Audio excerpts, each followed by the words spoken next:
प्यारे बंधु,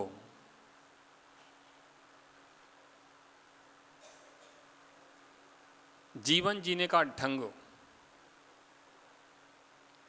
सबका अपना अपना होता है। सब अपनी अपनी ढंग से जीवन जीते हैं। जैसा जिसका क्षौसिम कर्म का उदय होता है वैसे उसके भाव होते हैं और भावों के अनुसार फिर जीवन जीने का ढंग उत्पन्न होता है। मैं सोच रहा था कि लोग भिन्न भिन्न तरीके से जीवन क्यों जीते हैं, भिन्न भिन्न जीवों की आजीविका के साधन क्यों होते हैं। किसी की आजीविका का साधन एक सा क्यों नहीं हुआ, भिन्न भिन्न जीवन जीवनों के जीने के साधन या व्यवस्थाएं एक सी क्यों नहीं हुई, सबके जीवन जीने की शैली एक सी क्यों नहीं बनी। क्या कारण है कि ऐसे परिणामों के भी अंतर होते हैं और लोग अपने अपने ढंग से जीवन जीते हैं।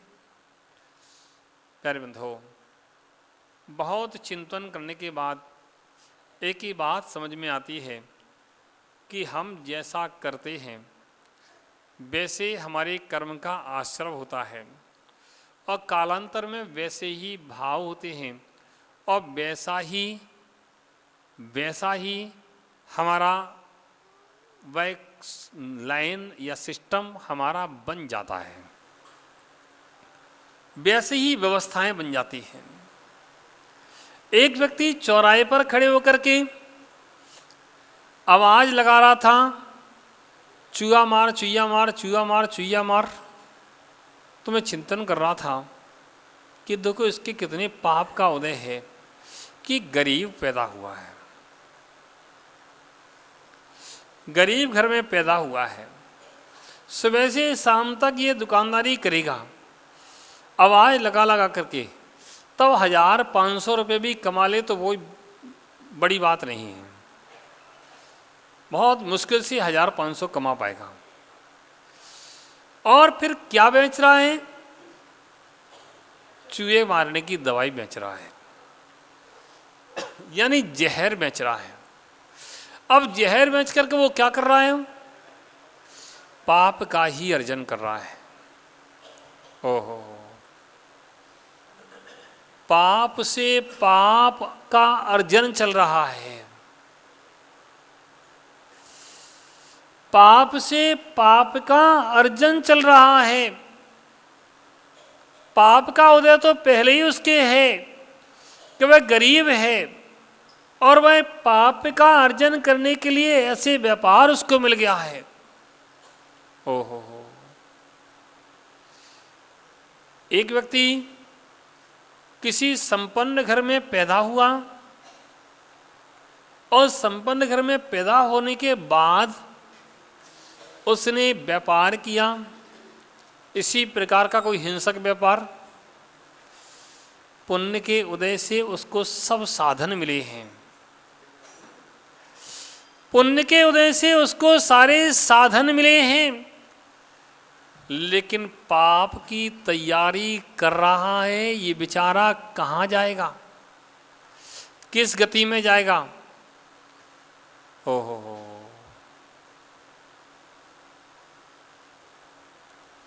एक दूसरा कोई गरीब व्यक्ति है जिसके पास कुछ नहीं है, वह सुबह आकर के भगवान का अभिषेक करता है, पूजन करता है, जाप करता है, थोड़ा सा स्वाध्याय कर लेता है और फिर थोड़ी सी अपनी आजीविका का कोई ऐसा साधन जिससे हिंसा ना हो, अल्प हो, ऐसा साधन अपना करके अपनी आजीविका करता है।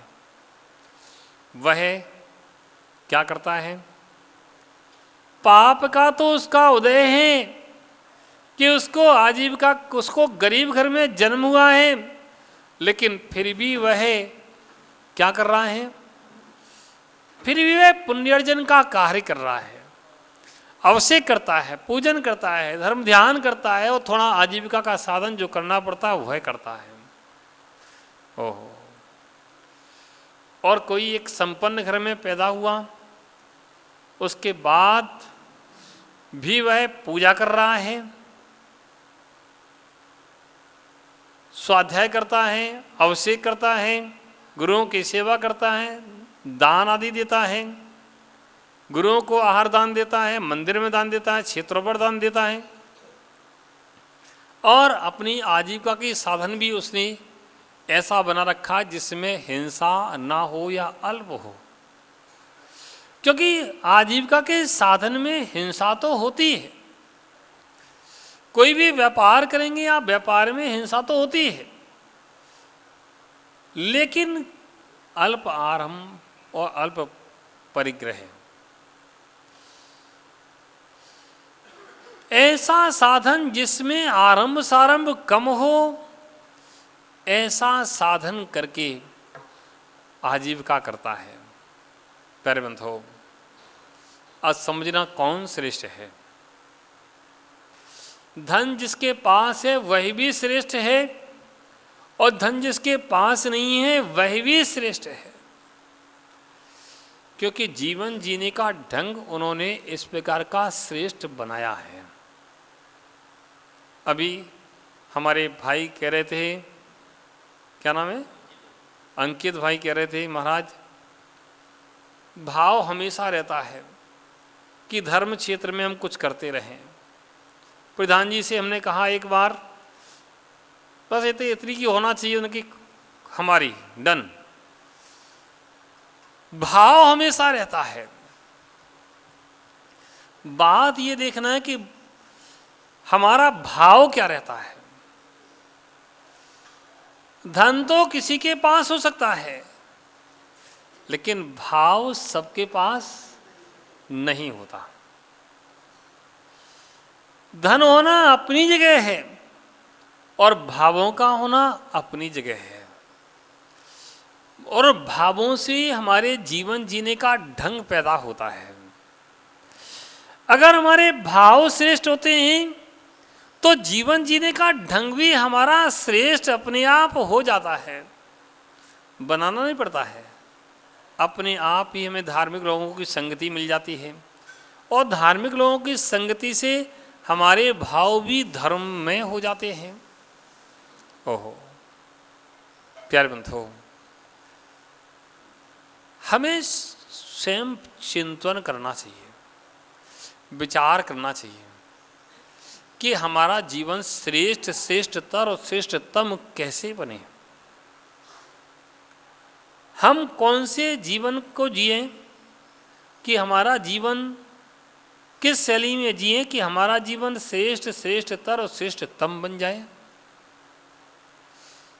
जीवन तो सब जीते हैं, जीवन जीने में कोई ऐसा नहीं जो जीवन नहीं जीता हो, लेकिन जीवन जीने की शैली सबके भिन्न भिन्न है। जीवन तो वही भी जीता है जो जिसके हाथ नहीं है। पशु पक्षी भी हैं, वह भी जीवन जीते हैं। जिनके 4 पैर मिले हैं वह भी जीवन जीते हैं, जिनके 2 पैर मिले हैं, हाथ नहीं मिले, वह भी जीवन जीते हैं। जितने पशु हैं सबके 4 पैर हैं लेकिन हाथ नहीं है। जितने पक्षी हैं जिनके 2 पैर हैं लेकिन हाथ नहीं है, वह भी जीवन जीते हैं। मैंने देखा, एक बार मैं एक स्थान पर रुका था, सुबह सुबह कमरे के अंदर चिड़ियों के चहचहाने की आवाज आने लगी। मैंने कहा कमरे के अंदर चिड़ियां, तो हाँ, ऊपर की तरफ स्थान कोई ऐसा था जहाँ चिड़िया बैठी थी और आवाज़ कर रही थी। मैंने देखा थोड़ी देर बाद आवाज़ करके वह बाहर निकली, और बाहर निकल करके एक रास्ता था, उस रास्ते से बाहर चली गई।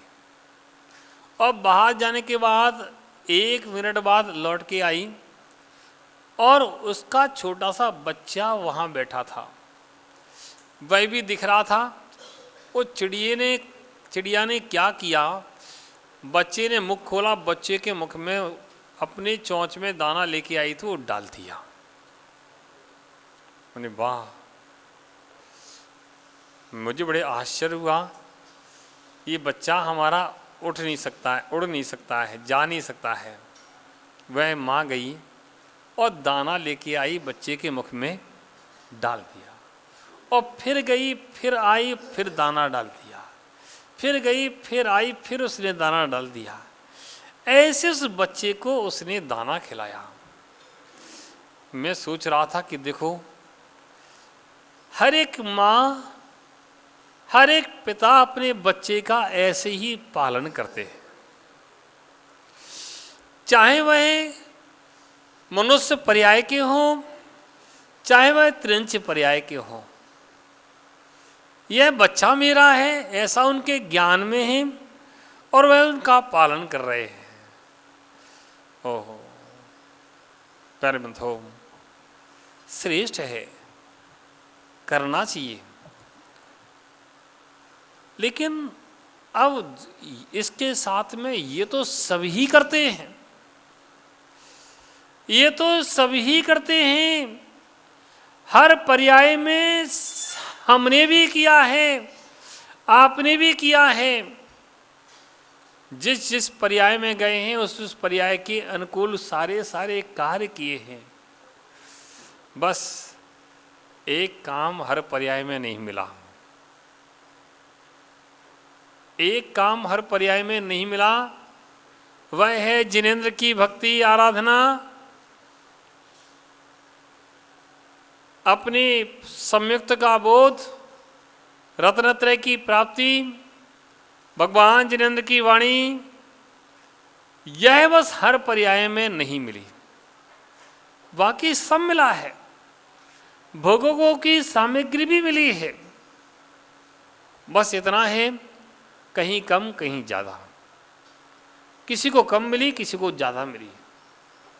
हर पर्याय में मिली है, हम लोगों ने प्राप्त की है। लेकिन बस जीवन जीने की शैली में अगर भगवान की भक्ति आराधना जुड़ रही है, जीवन जीने की शैली में अगर दान पूजा आदि जुड़ रहा है, जीवन जीने की शैली में अगर दया और परोपकार की भावना जुड़ रही है, जीवन जीने की शैली में सरलता सहजता जुड़ रही है, तो मानना चाहिए कि हमारा जीवन श्रेष्ठ श्रेष्ठतर और श्रेष्ठतम बन सकता है। जीवन जीने की शैली में कसाय भावना जुड़ी हुई है, जीवन जीने की शैली में राग देश मोह की परिणतियां चल रही हैं, जीवन जीने की शैली में हिंसा और द्वेष की भावनाएं भरी हुई हैं, जीवन जीने की शैली में कड़वाहट आदि जुड़े हुए हैं, हिंसक साधन आदि जुड़े हुए हैं, तो मानना चाहिए कि आपका जीवन बदतर बदतम है, बेकार है, किसी काम का नहीं है। प्यारे बंधुओं, जीवन जीने की श्रेष्ठ शैली श्रेष्ठ हो, भगवान का गुणगान करें, धर्मात्माओं की संगति करें, गुरुओं के मुख से जिनवाणी सुने, गुरुओं के मुख से जिनवाणी सुन के और जिनवाणी का चिंतन मंथन करें। हमारा जीवन श्रेष्ठ कैसे बने, ऐसे भाव करें, परोपकार के दया के भाव करें, तो मानना चाहिए आपने अपना जीवन को सार्थक किया है। जीवन तो सब जीते हैं, जीवन तो, क्या नाम है आपका? अमित भाई। जीवन तो सब जीते हैं, लेकिन जीवन नहीं जीते हैं। ऐसे जीवन जीने का क्या मतलब है जिस जीवन में धर्म और दया नहीं हो? ऐसे जीवन जीने का क्या मतलब है जिस जीवन में दान और परोपकार ना हो? जीवन वही श्रेष्ठ होता है जो दया धर्म से भरा होता है, दान और परोपकार से भरा होता है। वही धर्म में जीवन कहलाता है। उसी जीवन को सबको जीना चाहिए। प्यारे बंधुओं, इस धरती पर जिसने जन्म लिया है, इस धरती पर जिसने जन्म लिया है उसको यहाँ से जाना भी पड़ता है, पर बिरला ही कोई होता है जो नेमिनाथ बन करके जाता है।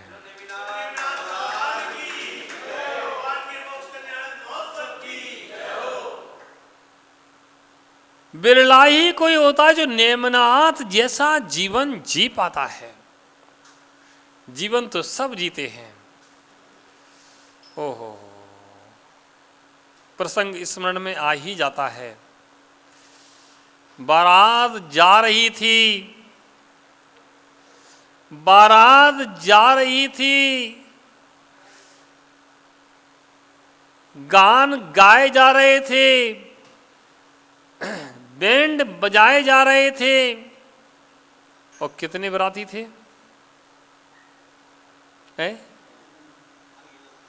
कितने बराती थे?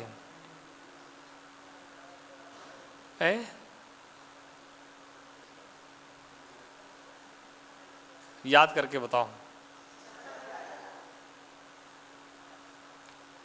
अरे करोड़ों में संख्या थी।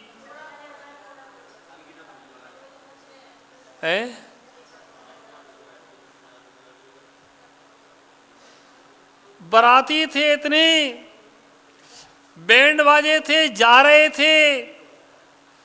बस कुछ प्रसंग ऐसे देखे, मेरे कारण इन निरीह पशुओं का वध होगा, मेरे कारण ये बांधे गए हैं, मेरे कारण इनको रोका गया है, या जो भी प्रसंग आते हैं। और ओहो, बस मुझे ऐसी शादी नहीं करना है, मुझे ऐसी शादी नहीं करना है।